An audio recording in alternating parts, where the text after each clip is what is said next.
Buenos días a todos. Magdalena Valdés, farmacéutica del CESFAM El Aguilucho, y estoy con mi colega Luis Gómez, también farmacéutico de ambos. Ya vamos a hablar sobre el de medicamentos. ¿Ya?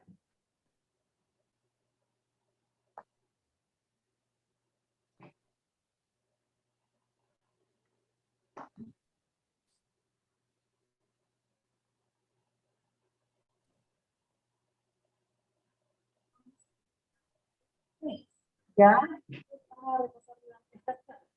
Es un medicamento, las vías de administración, cómo vamos a almacenarlos, cuándo debemos tomarlos, cómo tomarlos, qué es todo, qué tipo de efectos tienen los medicamentos, la forma en que podemos adquirirlos y cuándo y cómo se usa el medicamento. Primero que todo vamos a comenzar hablando de qué es el medicamento. El medicamento es un producto farmacéutico que va a estar compuesto por el fármaco y los excipientes. Ya esto es lo que va a estar contenido dentro del blister. Y esto es lo que nosotros vamos a administrar. El fármaco es la sustancia organismo, ya sea con fines terapéutico de prevención, es el que nos va a lograr ese efecto terapéutico que estamos esperando. ¿Ya? Y el excipiente son un conjunto de sustancias que van a permitir la adecuada manipulación de este fármaco o de este comprimido. ¿Ya? Y permite también que el fármaco llegue a su ciclo de acción en el organismo para que pueda tener. Entonces, cada fármaco va a tener un único nombre que lo va a identificar ya independiente de la unidad fabrique o lo produce. Por ejemplo, acá tenemos una imagen del Fortiprex. Esta sería el envase secundario de esta cajita, propiamente.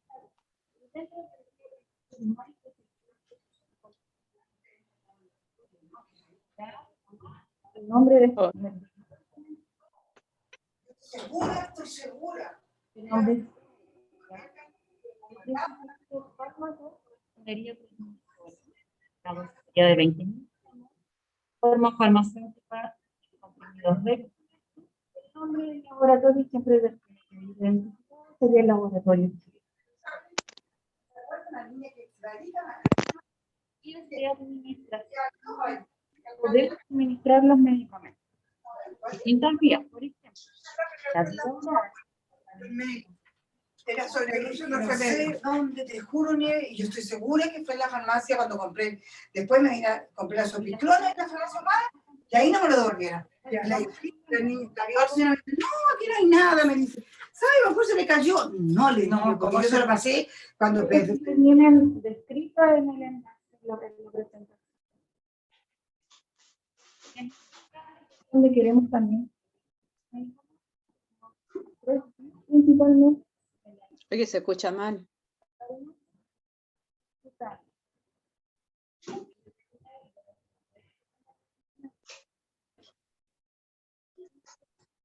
No debería estar no sería de... El audio.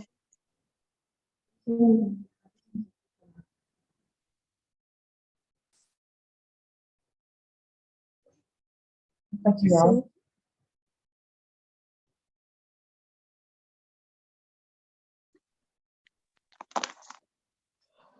Ahora no se escucha.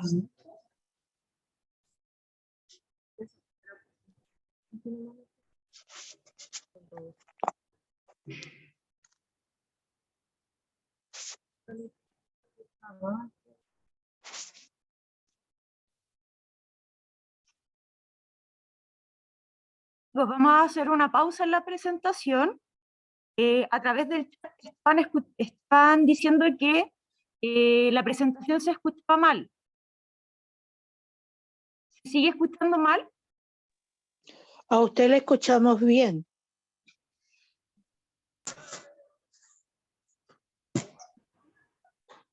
¿Se escucha mal? ¿Se escucha mal? A usted A usted le escuchamos bien, pero a los demás se le escucha mal. ¿Se escucha entrecortado o bajo? Exacto, precortado. Entrecortado. Y no se escucha tan bien. Ya. A ¿Nos usted pueden se dar le unos escucha minutitos? perfecto.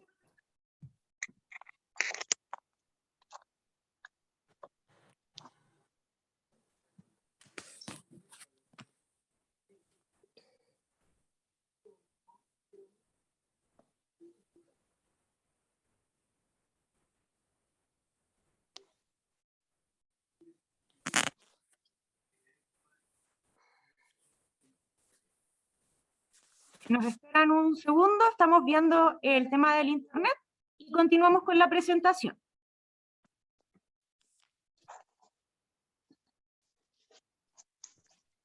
A usted se le escucha perfecto.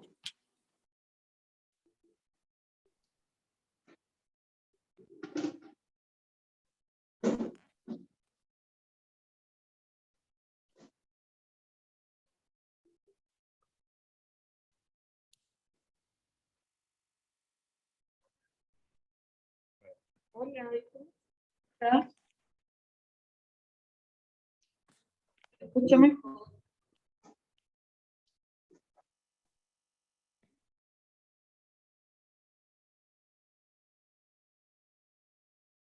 Creo que sí. Sí, ¿se sigue escuchando mal?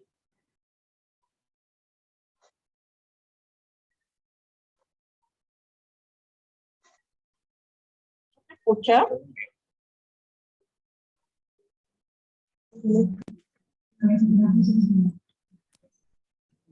Ahora sí. Hola, ¿mejor? Sí, se Ahora oye sí. mejor.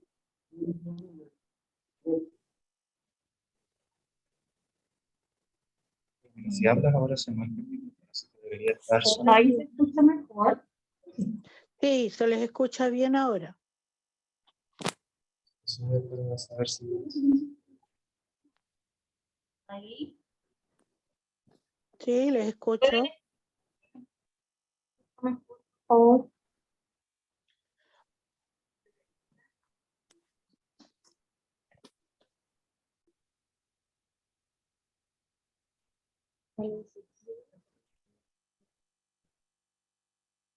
sigue oyendo cortado.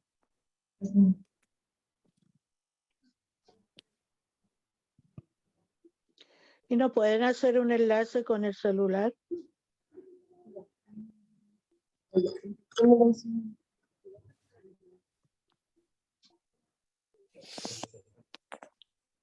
Ahí se escucha mejor.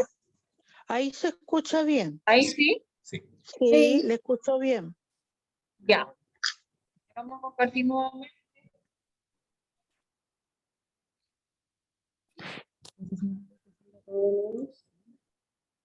¿De las vías? Retomemos de las vías. Porque si lo ya, vamos a retomar desde las vías de administración, ¿ya? ¿Se escucha? Sí, sí, está bien.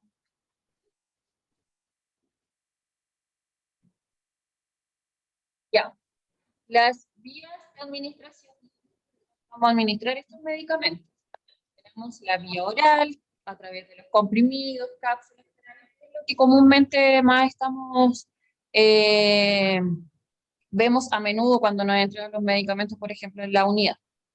Tienen distintas formas, distintos colores, así que siempre es importante identificarlos con el nombre más bien que con el color, porque puede ser un principio activo de distintas formas, porque distintos laboratorios pueden fabricar. ¿Ya? La vía sublingual, dijimos que eran comprimidos que se absorben bajo la lengua y no todos los medicamentos cumplen con este requisito, ¿ya? Y esto viene, se identifica en la caja o en el envase secundario del medicamento. La vía inyectable, tenemos tres principalmente, que es la intramuscular, es donde queremos que llegue este medicamento. Por ejemplo, la intravenosa va a llegar el medicamento directamente al torrente sanguíneo. Entonces, como decía, también es importante saber las propiedades del medicamento porque no todos están dispuestos para entrar directamente al torrente. Por ejemplo, el típico es la vitamina B. es muy oleosa, entonces no debería entrar al torrente sanguíneo y se puede poner como con la vía intramuscular. La vía cutánea principalmente es para la dermis, ahí ejerce su acción y tenemos presentaciones como crema, emulsión, por la cantidad de agua, Ahí se entrecortó. tal. Acá tenemos los clásicos supositorios, también existen cremitas para esta vía.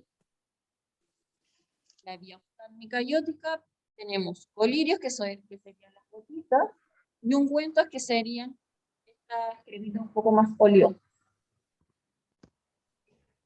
La vía vaginal, donde encontramos óvulos, cápsulas vaginales, también cremas vaginales, antigeles también vaginales.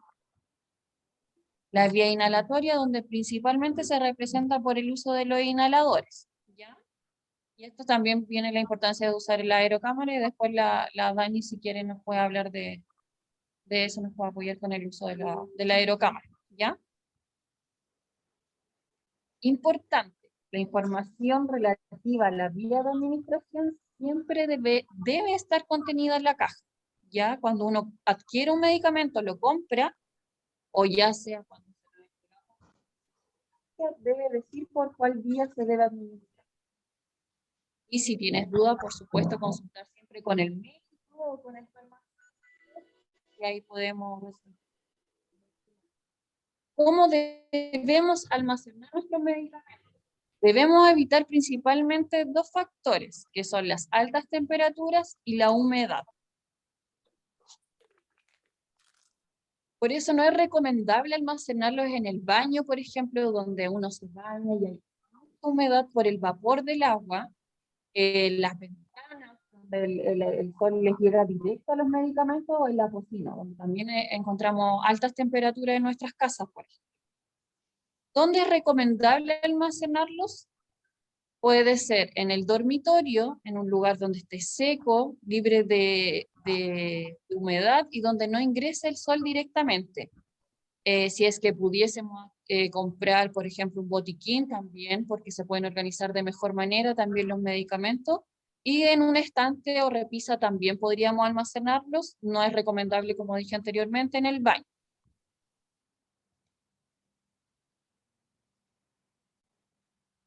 ¿Cuándo tomar mis medicamentos?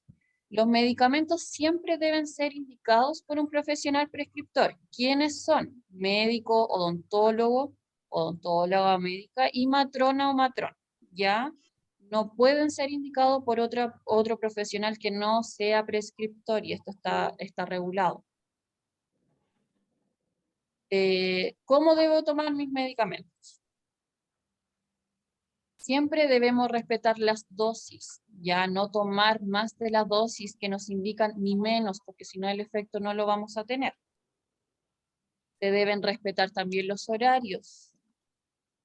Se debe respetar la duración del tratamiento. Por ejemplo, si me entregan a tomar un antimicrobiano, un antibiótico, por ejemplo, amoxicilina, y me dicen que por 5 días, debo tomarlo por 5 días.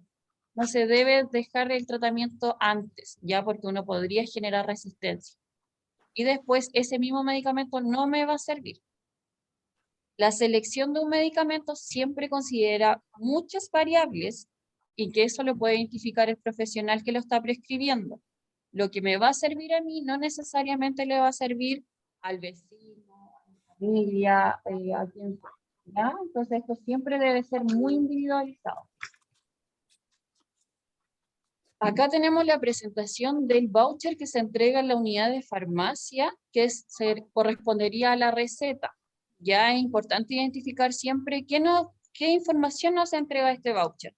Por ejemplo, nos entrega el nombre del profesional prescriptor, abajo de la fecha aparece doctor, doctora, y aparece el nombre del profesional que lo está indicando. El registrador es el nombre de quien dispensa el medicamento en la unidad. Ya cuando ustedes van a la farmacia están los TENS en las ventanillas y debería aparecer el nombre del TENS que está dispensando. ¿Ya?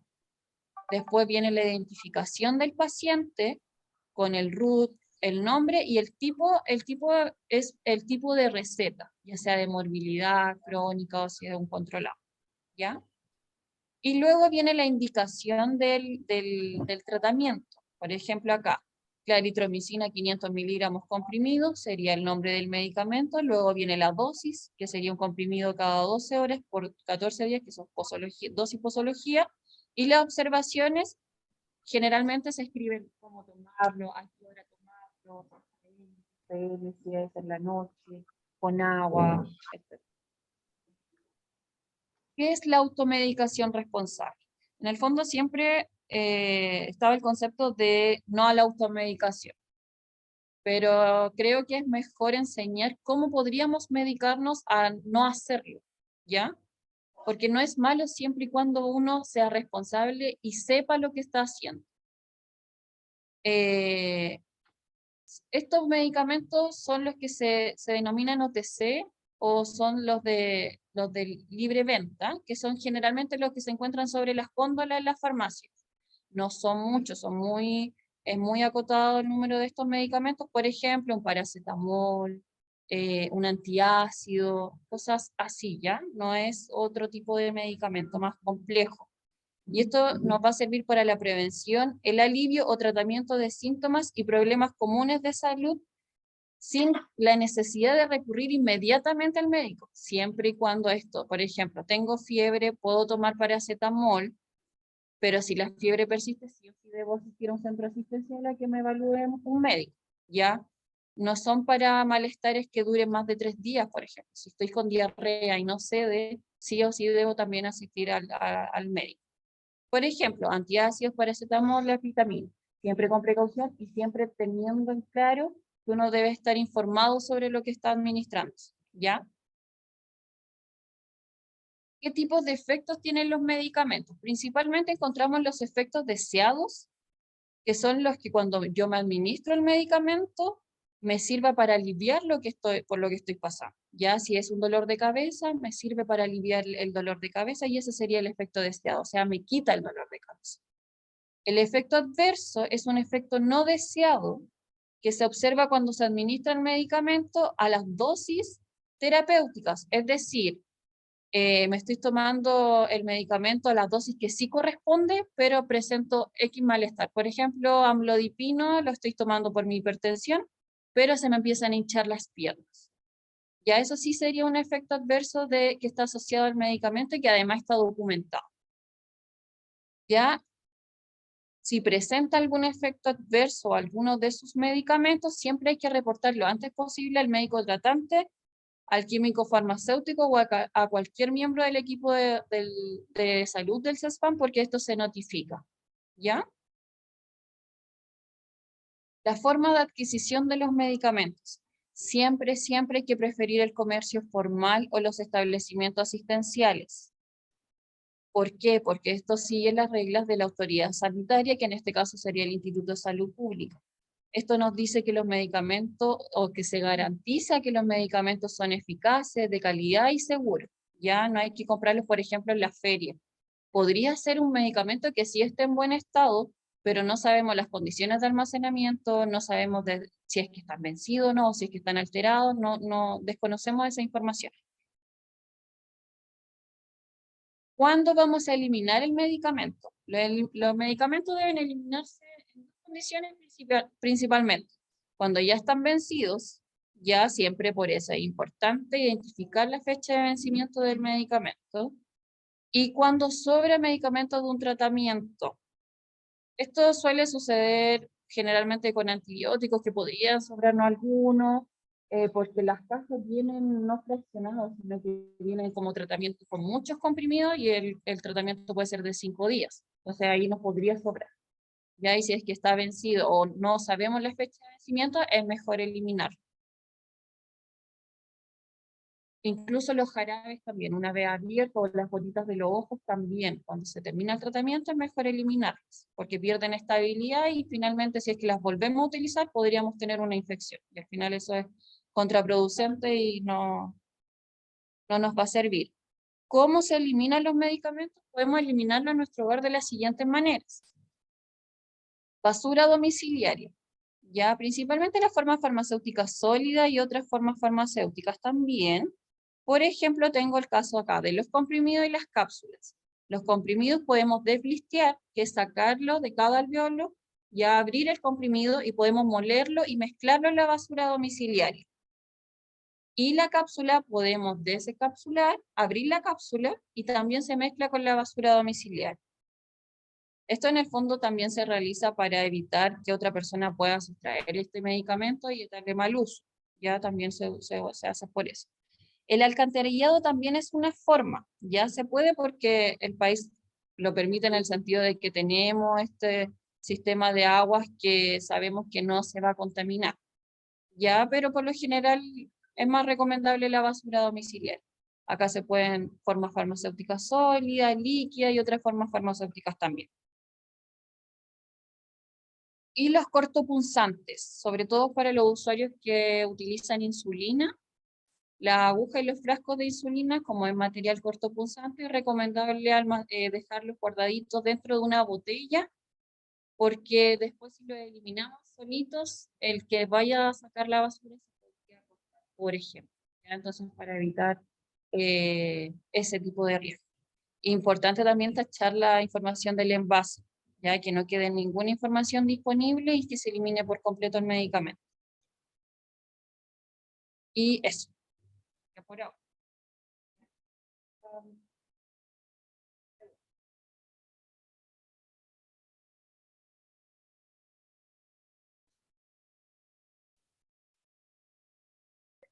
Bien, hasta acá entonces vamos a hacer la primera ronda de preguntas. No sé si hay alguna pregunta acá entre las personas que están de manera presencial.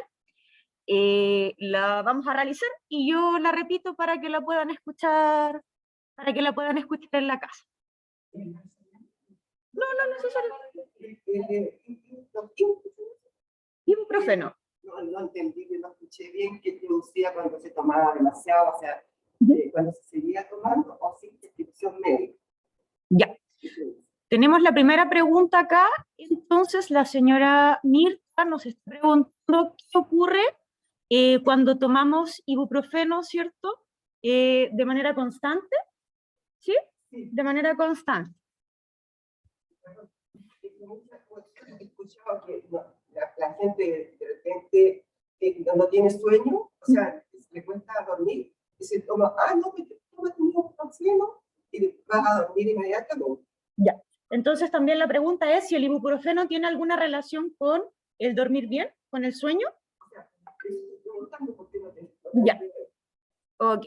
Entonces acá Luis nos va a responder acerca de el uso del ibuprofeno.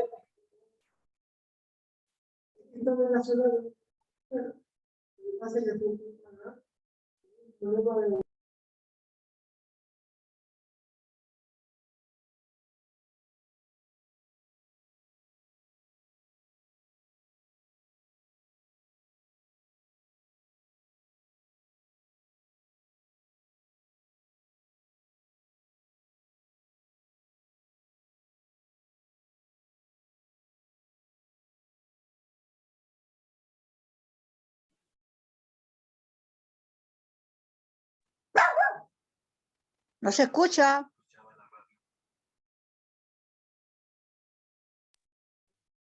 Vamos a ir en orden. El ibuprofeno es un medicamento que se conoce como un antiinflamatorio. Se usa principalmente cuando hay inflamación y cuando hay dolor. El uso crónico de este medicamento puede causar complicaciones. Al uso crónico me refiero, idealmente, no usar un antiinflamatorio casi en ninguna ocasión por más de 7 días continuados. ¿Por qué? Porque estos medicamentos aumentan la presión y nos pueden generar repercusiones a nivel renal. Esos son los principales problemas que podría provocar un antiinflamatorio de forma crónica. Es súper importante lo que usted comentó de el uso del ibuprofeno por 1 o 2 días, lo que le dijo el colega, y eso va súper de la mano con lo que nos comentó Magdalena sobre la automedicación responsable. Si identificamos que tenemos dolor o no sé, nos inflamó, no sé, porque nos pegamos, nos pasamos a llevar, podemos tomar ibuprofeno, claro, sin ningún problema, pero siempre responsablemente. Si el dolor persiste después de 3, 4 días, ahí sí es conveniente consultar con un médico. El ibuprofeno no sirve para el sueño. No hay ninguna relación con que este medicamento mejore la calidad del sueño. Así que siempre es mejor consultar a un profesional de la salud para poder salir de la duda de si este medicamento efectivamente funciona para aliviar el sueño o no. Y la respuesta es no.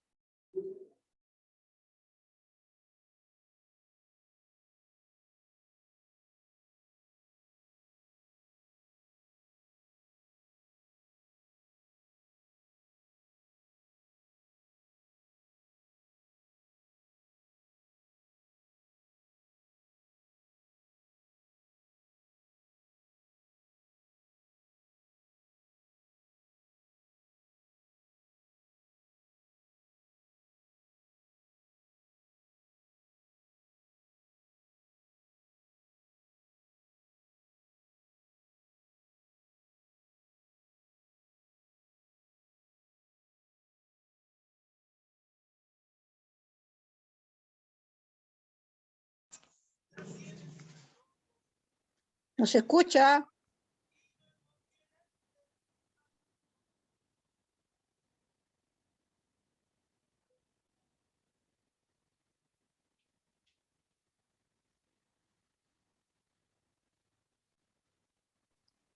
No se está oyendo.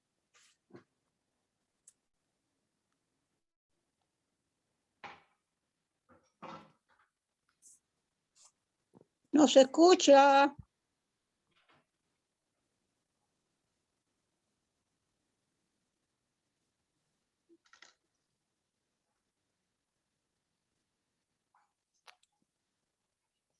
No se oyó nada.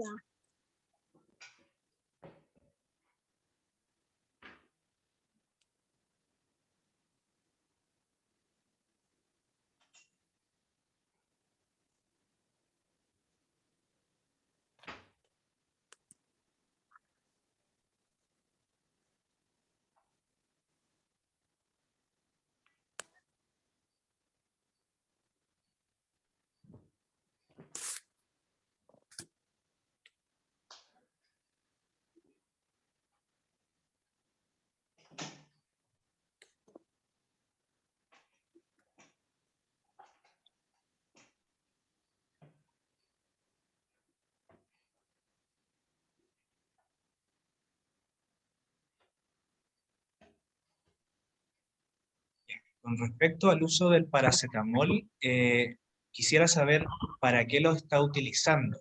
Para la artrosis, perfecto.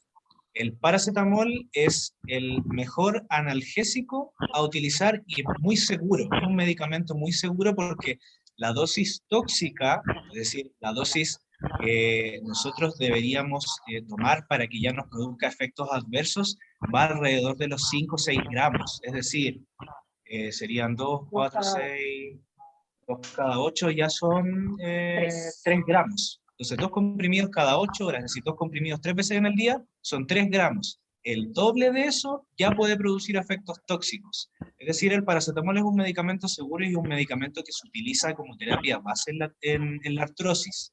Sí se pueden utilizar complementos, como lo son los antiinflamatorios que hablamos anteriormente. El antiinflamatorio que se da para la artrosis por la canasta GES de artrosis de rodilla y cadera es el Celecoxib, que es un medicamento que se da en cantidades específicas durante el año de tratamiento. No es recomendable tomarlo continuado, es por eso que se dan en cantidades parcializadas, porque produce exactamente las mismas complicaciones de las que hablamos anteriormente con el ibuprofeno. Puede producir aumento de la presión, puede producir eventos renales, puede producir eventos cardiovasculares. Entonces, siempre es recomendable usar esta clase de medicamentos, los antiinflamatorios, como terapia de rescate, es decir, cuando uno está con mucho dolor. ¿Por qué? Porque el paracetamol funciona como una terapia base del dolor. Es decir, si yo tomo continuamente paracetamol todos los días, el dolor va a estar tapado por este paracetamol, por decirlo de alguna forma. Claro, ahí lo ideal sería buscar terapias ya complementarias como la adición de un antiinflamatorio o ya terapias no farmacológicas. Por así decirlo, como ya más kinesioterapia. No sé si Daniela nos podría complementar en cuanto a esa parte de la terapia kinesiológica para la analgesia. No sé si nos puede...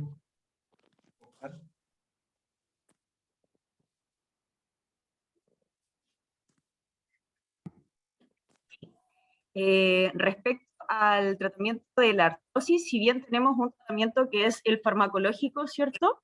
Como estaba comentando la señora Carmen acá, que toma paracetamol, el tratamiento de primera línea no farmacológico es justamente hacer ejercicio, ¿ya? Principalmente las artrosis que son más diagnosticadas son las artrosis tanto de rodilla como de cadera, ¿ya? Así que en general lo que se recomienda es tanto ejercicios de fuerza muscular, puntualmente para los grupos musculares grandes que tenemos en las piernas, ya sea los cuádriceps, los isquiotibiales, ¿cierto? Y también ejercicios de flexibilidad, porque si bien con el envejecimiento, con el realizar las actividades, con los malos hábitos posturales, lo que va pasando es que vamos perdiendo también rango de movimiento, vamos perdiendo flexibilidad, y eso en el fondo se traduce también a tener más dolor, ¿ya? Así que en general hay niveles de artrosis, o sea, tenemos una artrosis que es la leve, la moderada, y ya más bien la severa. Cuando tenemos una artrosis más severa, en general lo que se indica es tratamiento quirúrgico, o sea, el cambio de la articulación por una prótesis, ¿sí? Ya sea de rodilla o de cadera. Pero cuando tenemos esta artrosis que es tanto leve a moderada, deberíamos complementar este tratamiento farmacológico y además realizar ejercicio, ¿ya? En general lo que también se recomienda es que la persona camine harto, ¿cierto? Porque ahí estamos trabajando también la musculatura del tren inferior, que es principalmente las piernas, y los ejercicios que ya les mencioné, fuerza, flexibilidad, ¿cierto? Eso principalmente.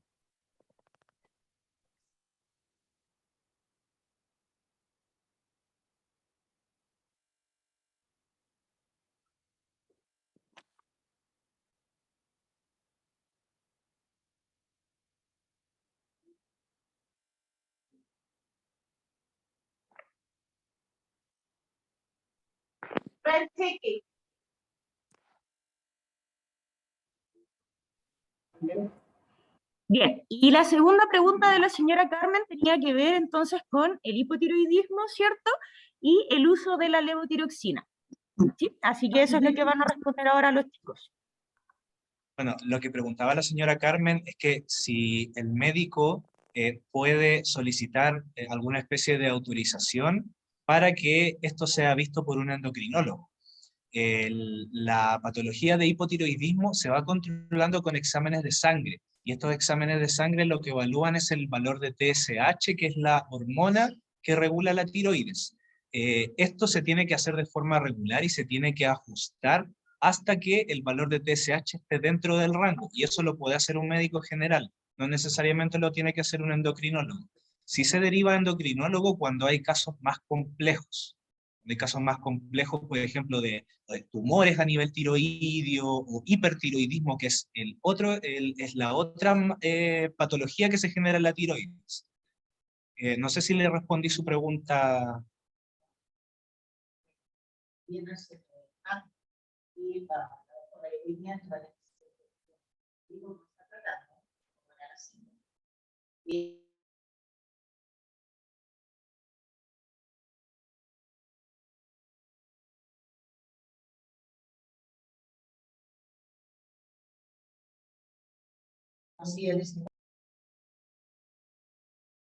Se va ajustando, el médico va ajustando la dosis de la levotiroxina hasta que el valor de la TSH se encuentre dentro del rango. Mientras no se encuentre dentro del rango, el médico le va a seguir solicitando exámenes de sangre para la TSH hasta que ese valor esté dentro. Y bueno, por eso existe tantas formas farmacéuticas distintas del Eutirox. Podemos encontrar de 75, de 100, de 100 y algo. Hay muchas dosis distintas porque se requieren hacer ajustes muy, muy específicos para poder lograr llegar al rango correcto de la TSH. Por eso que los esquemas también a veces cuando usted los lee son como un poco complejos, como tomar de lunes a viernes, descansar sábado, domingo, tomar de tanto. Claro, entonces también eso es por lo mismo. Porque yo precisamente de niño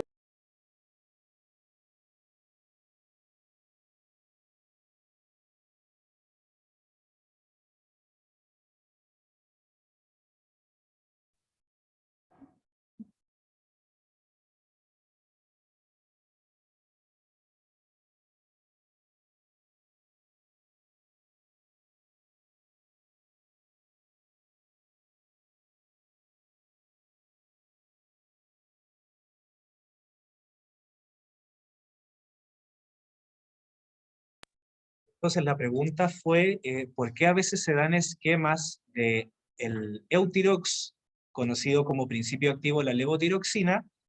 Por ejemplo, tengo que tomar de lunes a viernes un comprimido y medio, y sábado y domingo tomar, por ejemplo. Claro.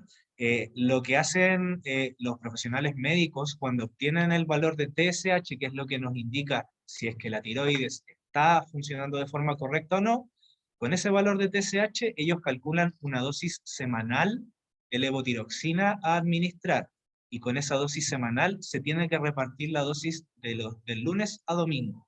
Es decir, si por ejemplo según nuestro valor de TSH, necesitamos 650 microgramos semanales de levotiroxina, el médico no puede dar un comprimido diario de 100 microgramos porque nos daría 700 en total.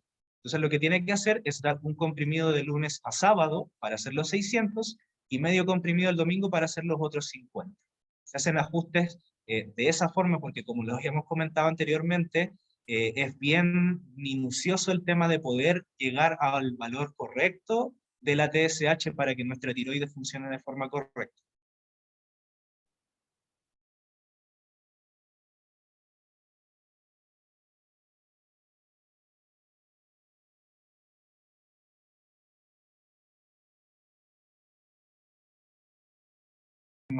Crónica.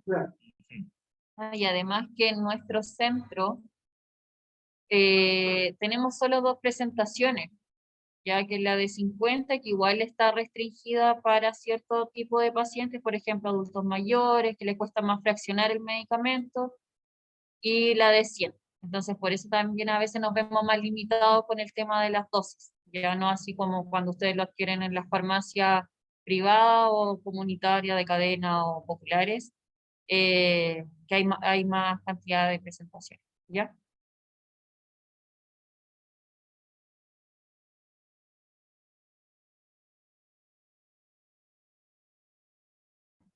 Bien, vamos a ir ahora con las preguntas de las personas que están conectadas. Estoy leyendo acá el chat y alguien preguntó si está conectado o conectada con un nombre que es iPad. No sé si es hombre o mujer o el nombre, si se pudiese identificar por ahí. Dice, ¿existe algún lugar donde donar los medicamentos que no están vencidos?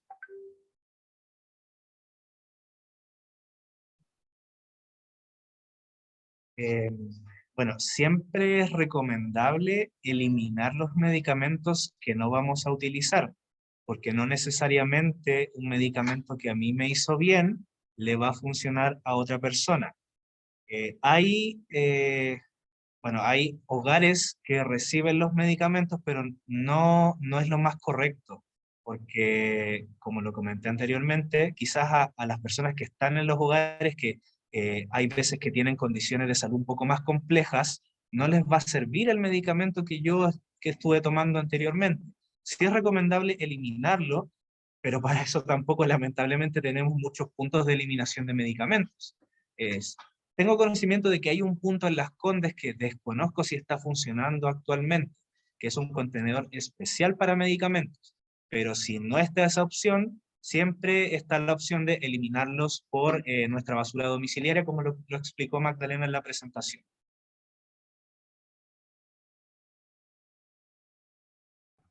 Súper, muchas gracias, chicos. No sé si respondemos su pregunta, señora Yelma.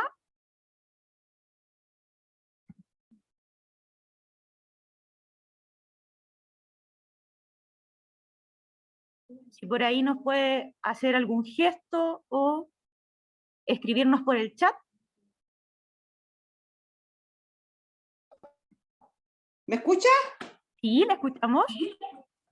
No, es que yo pensaba que uno a veces queda con tantos medicamentos porque el tratamiento y están, los medicamentos no están venciendo. Si yo pensé que existiría alguna industria o algo que recibiera medicamentos para reciclarlo o que otras personas, no sé, pues a lo mejor en los centros de adulto mayor, que a veces están falta de medicamentos, no sé, una cosa así me imaginaba yo. Claro, usted los podría donar en estos centros de adulto mayor, pero nos arriesgamos a eso también, a que se les dé un mal uso a estos medicamentos. Porque si se entrega un medicamento que no está prescrito por un médico, o por una matrona, o por un odontólogo, a una persona, podemos causar más daño que bien. Está bien. Excelente. Súper bien. Súper, muchas gracias por su pregunta. No sé si tenemos alguna otra pregunta de las personas que están conectadas, si nos pueden hacer un gesto, activar su micrófono, si quedó alguna duda, algún comentario respecto a la presentación. Hola. Hola, señora Mercedes, ¿cómo está? Bien, bien. Me perdí por un rato, pero no sé si hablaron de los inhaladores. ¿Ya? Sí, me parece que los mencionamos. Ya, me perdí ahí. ¿Qué efectos tienen el uso constante, permanente del inhalador? Por ejemplo, en el caso mío, que tengo antecedentes asmáticos, y tengo Brexotide todos los días con el Butocor SOS. ¿No tiene efectos negativos para el nivel óseo? Bien, el medicamento que nos está preguntando se llama Brexotide. Brexotide y el Butocor. Y Butocor. Tengo miedo que el exceso. Ok, entonces sería el uso de ese medicamento si es dañino, ¿cierto? Con esta exacto, si me puede afectar el resto del organismo a mí, sobre todo la parte ósea. Ya, ok.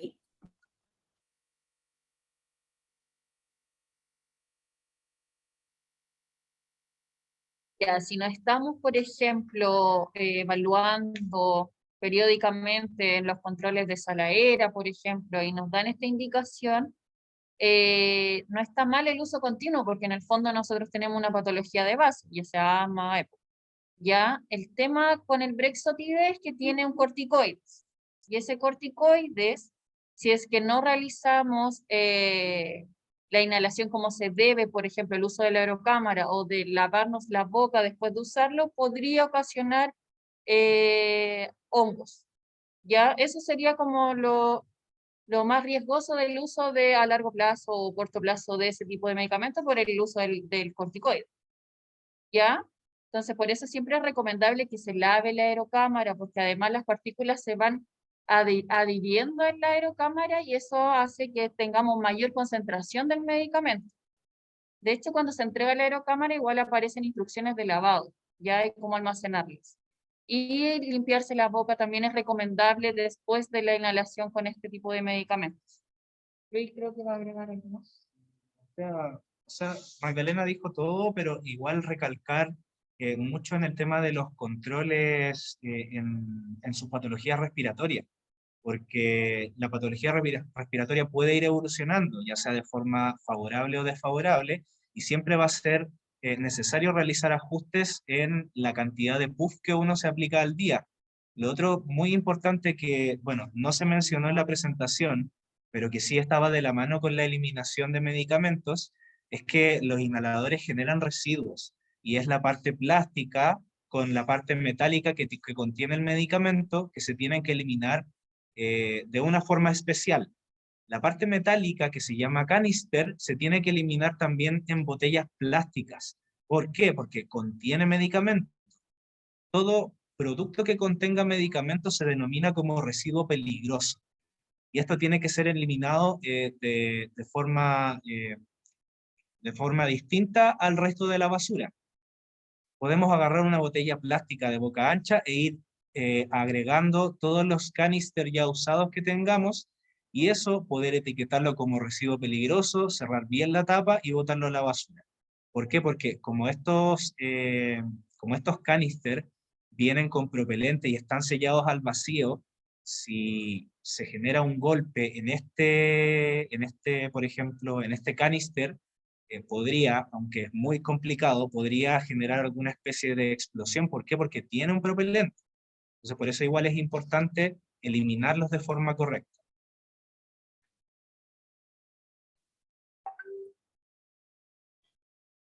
Bueno, y no está de más decir que cada vez que utilizamos un inhalador, ¿cierto? Tenemos que usar sí o sí la aerocámara, ¿sí? Hay mucha gente que no está acostumbrada a utilizar la aerocámara, y la aerocámara tiene un porqué, ¿sí? Cuando uno presiona el medicamento, ¿cierto? Este sale con tanta fuerza que la idea de este espacio es poder disminuir un poquito esa velocidad con la que el medicamento ingresa, ¿ya? Así que es muy recomendable, si es que ustedes están utilizando inhaladores, que tengan siempre su aerocámara, ¿ya? No sé si respondimos su pregunta, señora Mercedes. ¿Sí? Bien. ¿Alguna otra duda? Quiero agregar algo muy importante con lo que dijo Daniela y con lo que dijo Magdalena. En el caso del Brexotide tiene un corticoide. Si no se utiliza la aerocámara, el corticoide va a quedar pegado en nuestra orofaringe, aquí bien atrás, en donde está la garganta, y va a generar acción a ese nivel. Los corticoides por lo general generan un efecto como tal que genera un ambiente proclive a que se generen infecciones por un uso crónico. Cuando utilizamos la aerocámara eso no sucede. El medicamento baja por la vía respiratoria, pero si utilizamos el Brexotide o cualquier inhalador que tenga corticoide directo a la boca, el medicamento va a quedar pegado atrás, va a generar ese efecto a ese nivel, y ahí es donde se van a generar estas infecciones fúngicas. Por eso es muy importante el uso de la aerocámara. Bien, muchas gracias, Luis. No sé si hay alguna otra duda de las personas que están conectadas que pueda activar su micrófono o levantar su mano para hacer otra pregunta.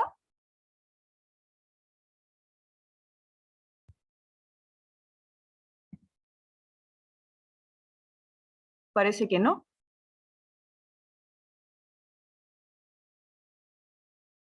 ¿No? Por acá, chicos, ¿alguna otra pregunta?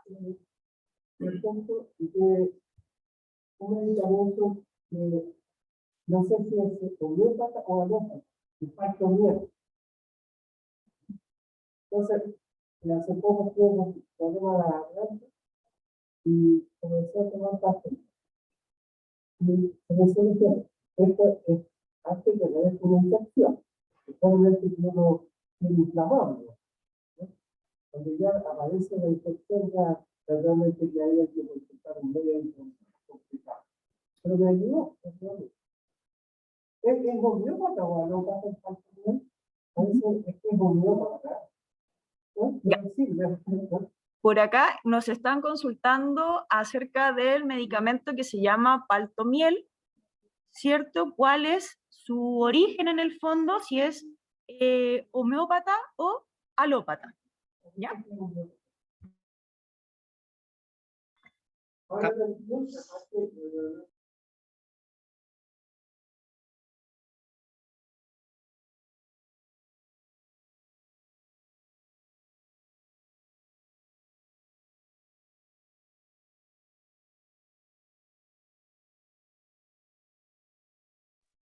Estamos acá un poco en disyuntiva con Magdalena porque, según yo, el medicamento tiene propiedades farmacológicas. La miel tiene propiedades antiinflamatorias.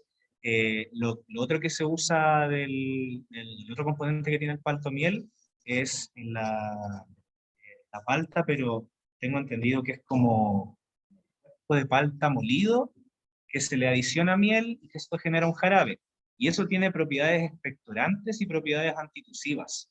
Entonces no sé si sería clasificado como homeópata, porque porque lo que genera la homeopatía es más que nada un principio activo diluido muchas veces que al final termina generando un efecto farmacológico. Pero en este caso el paltomiel tiene una cantidad de miel y tiene una cantidad de palta que nos ayuda en este caso, por ejemplo, cuando tenemos tos o cuando tenemos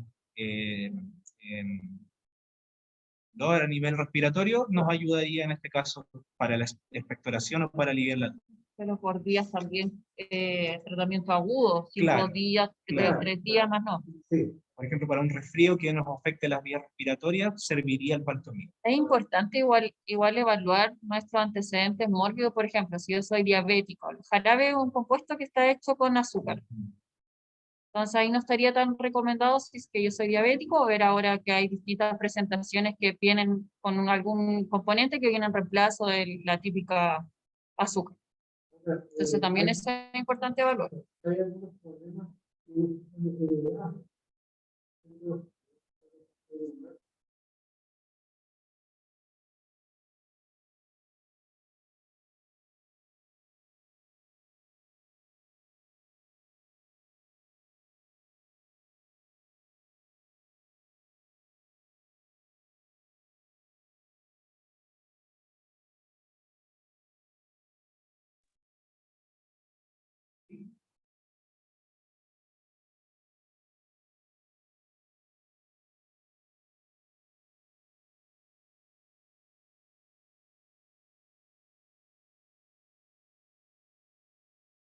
Sí, que no. La pregunta fue si el colágeno sirve. Creo que vamos a generar un debate acá importante, porque, bueno, las vitaminas en general, o el colágeno, cuando nosotros los administramos y nuestro cuerpo no necesita de ese medicamento, se elimina por la orina, o se elimina por las heces. Si tenemos una sobrecarga de vitaminas, el cuerpo no lo va a recibir. Por ejemplo, la vitamina C, que a veces uno toma, pero en el fondo si no lo necesitamos, se está eliminando. Que no sé si funciona.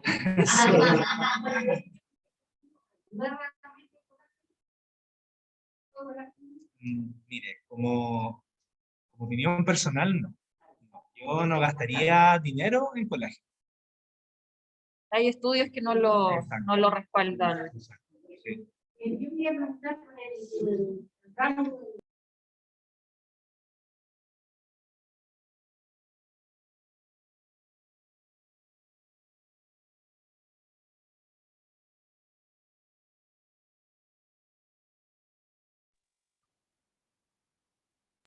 La pregunta fue si un medicamento que fue utilizado, por ejemplo, hoy, 29 de abril, y después es utilizado nuevamente 3 meses después, ¿va a generar el mismo efecto?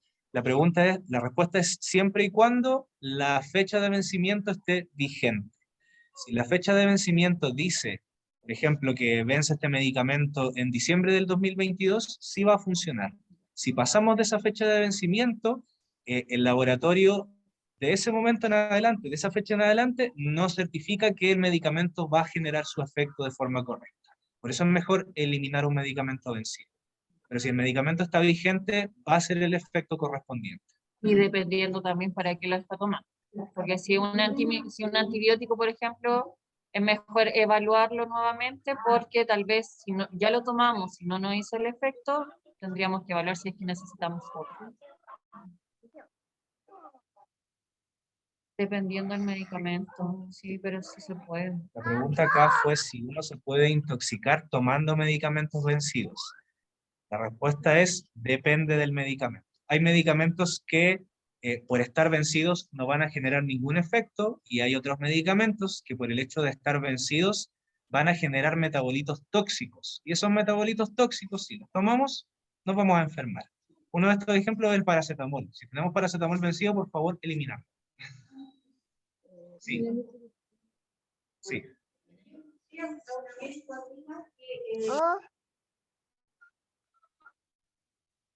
Una pregunta.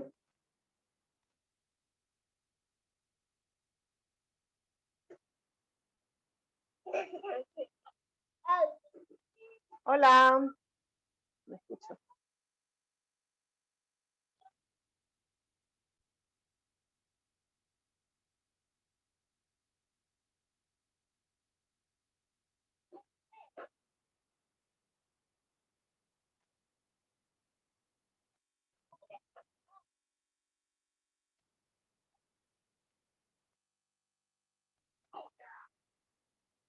No tengo.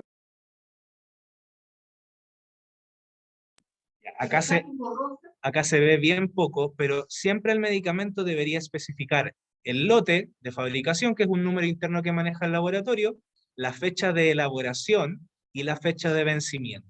Siempre nos tenemos que fijar en la fecha de vencimiento. Si tenemos un medicamento vencido, ese medicamento ya no sirve. Por lo general se indica mes-año. En este caso, vence el 05, que es mayo del 2000. 31 de mayo.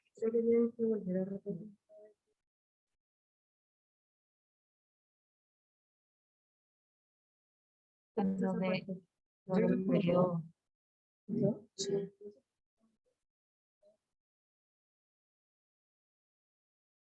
¿Se escuchó todo lo que hablamos? Acerca de la fecha de vencimiento, está hablando la señora Mercedes. Sí, sí, lo está hablando.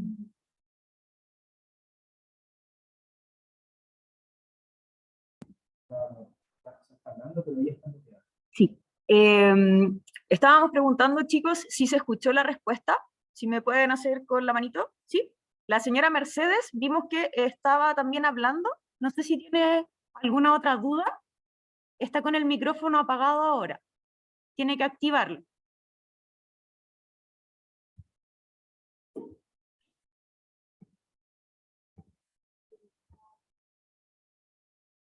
Todavía no la escuchamos, señora Mercedes. Ahora Sí, sí. Ahora sí.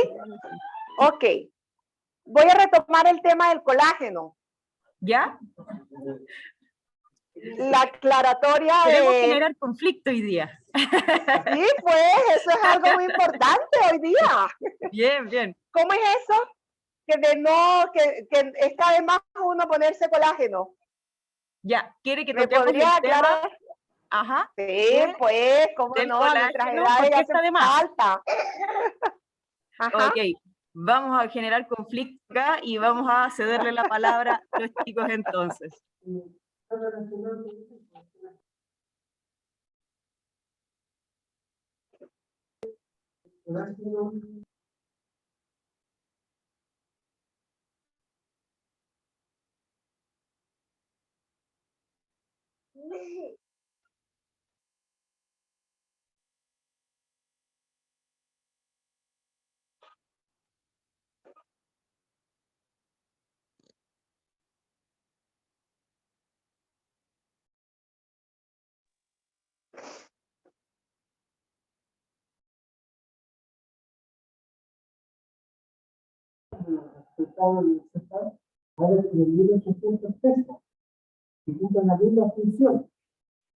Ya. Por acá, para que no se queden colgados los que están en la casa, don Iván nos estaba comentando respecto a los precios de el colágeno, ¿ya? Que hay una diferencia, ¿cierto?, entre algunos precios y que también tiene que ver con un tema como de publicidad, ¿ya? Así que ahora van a ir los chicos a responder la pregunta. Ya. Sobre el colágeno, el efecto en sí,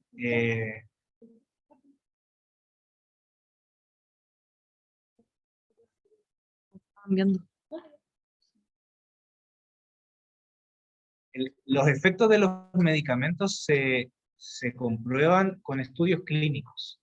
Los estudios clínicos agarran a una cantidad enorme de pacientes y a esos pacientes algunos los tratan con el medicamento, en este caso el colágeno, y a otros los tratan con placebo, que es el medicamento con el excipiente, sin el principio activo. En este caso, los excipientes que se utilizan por lo general para los medicamentos son celulosa, almidón, ese tipo de cosas. Efectos que no generan algo en nuestro cuerpo.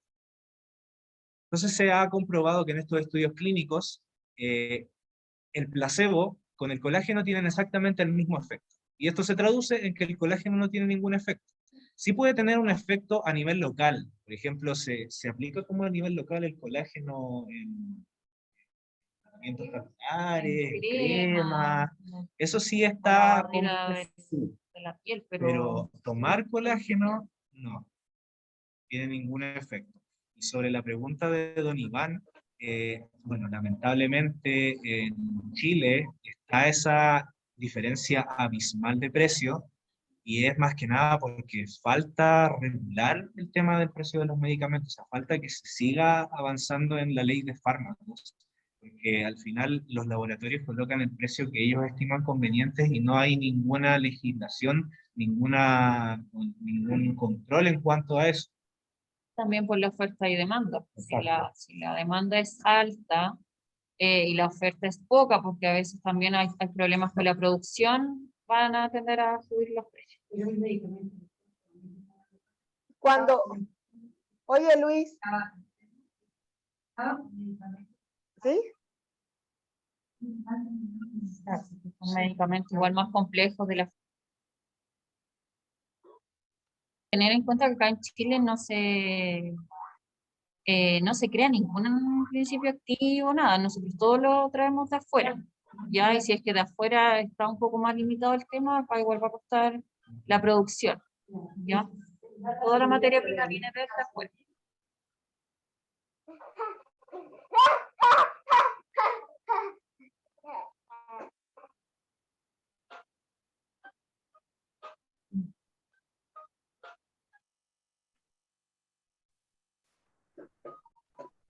Bien, señora Mercedes, no sé si respondimos su pregunta. No, todavía no. Fíjate, Luis, si cuando inyectan a uno el colágeno directo, eso, ¿qué efecto tiene? ¿Se pierde ese dinero o si queda algo? Ah, pero usted se elimina igual. Ya, usted se refiere no al colágeno de medicamentos, sino que al colágeno que se ocupa en estética. Ajá, en estética. Para la cara, ¿cierto? Las líneas de expresión. Ajá. Ahí nos fuimos a otro lado. Ah, bueno, pero es nosotros estábamos hablando de pues. medicamentos. Podría servir eventualmente, pero también hay que hacerlo de manera periódica y tener otras también, por ejemplo, no fumar, eso también nos va a contribuir, tomar la suficiente agua, hacer ejercicio, todo eso también va a contribuir. Ya no es como que el fin principal va a ser no tener arrugas, pero sí nos podría ayudar a dar un poquito más de elasticidad. Ya, gracias. No sé si por ahí le respondimos más cercano a lo que buscaba la señora Mercedes. Está silenciada. Tiene que activarse. Es que quería verificar, porque si uno lo elimina, como él dice, que si no necesita el colágeno el organismo lo bota, si igual te lo inyectas y lo voy a botar, entonces no vale la pena, pues. Claro, ahí en el fondo desconocemos un poquito cómo funciona más como la parte estética, pero tal como dice Magdalena, si usted parte de un proceso más bien estético con colágeno, debería ser algo más periódico, ¿ya? Sabemos que todo nuestro cuerpo tiene colágeno, el pelo, la piel, ¿cierto? Las articulaciones, los huesos, existen muchos tipos de colágeno.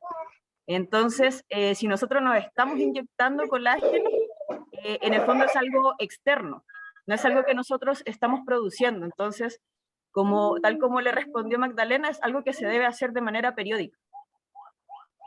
Claro, pues se va votando. Ya, gracias. Pero no deberíamos hacerlo, tal cual, porque es algo externo. Claro, ya. Gracias. ¿Alguna otra duda, chicos, por ahí? ¿Alguna otra pregunta? ¿No? Parece que por ahí ya estamos. ¿Sí? Vamos a agradecer entonces la presentación de Luis y Magdalena. Vamos a darle un aplauso virtual a los chicos, un aplauso presencial. Muchas gracias, les agradecemos por habernos acompañado hoy día en esta charla de el uso racional de los medicamentos, organizada por el programa Más Adultos Mayores Autovalentes de acá del Aguilucho. Así que esperamos que les haya gustado, chicas, chicos. Les vamos a enviar la grabación. Recuerden que vamos a subir a nuestro canal de YouTube la grabación de la presentación de hoy día. Ustedes tienen nuestro número de teléfono, así que cualquier duda la pueden hacer llegar tanto por el WhatsApp o por el correo electrónico del programa. ¿Sí? Esperamos entonces que les haya gustado la presentación y agradecemos a los chicos. Nos vemos en otra ocasión. Chao, chao. Adiós.